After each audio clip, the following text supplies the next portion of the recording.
அனைவருக்கும் வணக்கம். தொடர்ந்து ஆதரவளித்து வர அனைத்து அன்பு உள்ளங்களுக்கு மிக்க நன்றி. எடப்பாடி பழனிசாமி இன்னைக்கு புதுசா ஒரு உத்தரவை அதிமுக ஐடி விங்குக்கு போட்டிருக்காராம். இன்னைக்கு அதை பத்தி தான் நம்ம பார்க்க போறோம். எடப்பாடி பழனிசாமி திருந்துறது மாதிரியே கிடையாது. கட்சியை ஒன்று சேர்க்கணுங்கிற எண்ணமே அவருக்கு கிடையாது. கட்சி சீரழிஞ்சாலும் பரவாயில்ல, கட்சி தோல்வியை தழுவினாலும் பரவாயில்ல, நாம மட்டுமே இந்த கட்சியினுடைய தலைமை பொறுப்புக்கு இருந்தா போதும் சொல்ற ஒரு சுயநலவாதி எப்படி அதிமுகவுக்கு ஒரு தலைமை பொறுப்புக்கு வர முடியும் அப்படிங்கிறது மக்களுடைய கேள்வியா இருக்குது. எடப்பாடி பழனிசாமி தலைமையில தொடர் தோல்வியில சந்திச்சுட்டு வருது. அது நமக்கு நல்லாவே தெரியும். பாராளுமன்ற தேர்தலுமே மிகப்பெரிய அளவுல தோல்வியை சந்திச்சிருக்கு அதிமுக. பல இடங்கள்ல டெபாசிட் போச்சு, பல இடங்கள்ல 4வது இடத்துக்கு போயிருச்சு. விளவங்கோடு சட்டசபை தேர்தலில் வெறும் 5000 வாக்கு வாங்கக்கூடிய சூழ்நிலைக்கு எடப்பாடி பழனிசாமி அதிமுகவை பலவீனப்படுத்திட்டார். எடப்பாடி பழனிசாமி இந்த மாதிரி அதிமுக அழிக்கிறாரே, பலவீனப்படுத்துறாரே, மக்கள் செல்வாக்கு முடிந்த கட்சியை இப்படி சீரழிக்கிறாருன்னு நினைச்சு தொண்டர்களும் பொதுமக்களும் மிகப்பெரிய அளவுல எடப்பாடி பழனிசாமி மேல விமர்சனத்தை வைக்கிறாங்க. தன் மீது விமர்சனங்கள்லாம் வருது. இந்த விமர்சனத்தை திசை திருப்பணும் அப்படிங்கிறதுக்காக கட்சியினுடைய மூத்த நிர்வாகிகளை வச்சு தொண்டர்களோடு மோத விடுறாரு.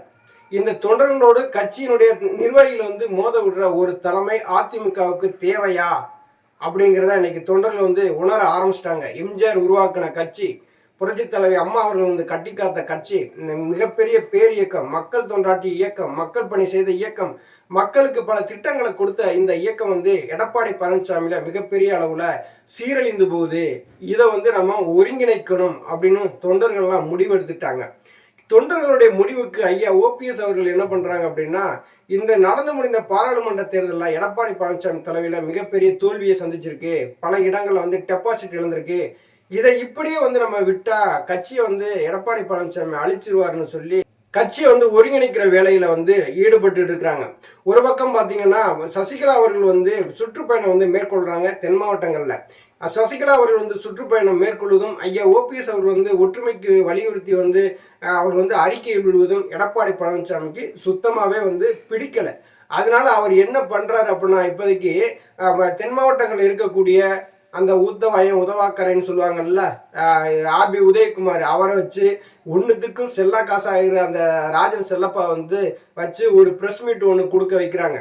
முக்குளத்தூருக்கு எதிராகவே முக்குளத்தூரையே திசை திருப்பி விடுறாரு எடப்பாடி பழனிசாமி. முக்குளத்தூருடைய வாக்கு இல்லை அப்படின்னா அதிமுக இல்லை அப்படிங்கிறது வரலாறு சொல்லுது. அந்த வரலாற்றை எடப்பாடி பழனிசாமி உன்னிப்பா கவனித்து படிக்கணும். டிடிவி தினகரன், ஓபிஎஸ், சசிகலா அவர்கள்லாம் தங்களை இணைக்க சொல்லி மீடியாக்கள்ல பேசுறாங்க. இவர்கள் இப்படி பேச விடக்கூடாது, இவர்களுக்கு தகுந்த பதிலடி நீங்க கொடுங்க அப்படின்னு சொல்லி அதிமுக ஐடி விங்க்கு ஒரு உத்தரவு ஒன்று போட்டிருக்காங்க.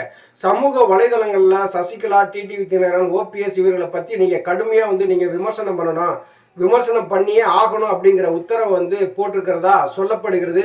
ஆனா எடப்பாடி பழனிசாமி இன்னும் திருந்தல அப்படிங்கிறது நல்லா தெரியுது. கட்சி எப்படிப்பட்டு போனாலும் பரவாயில்லை அப்படிங்கிற நிலைமைக்கு எடப்பாடி பழனிசாமி வந்துட்டாரு.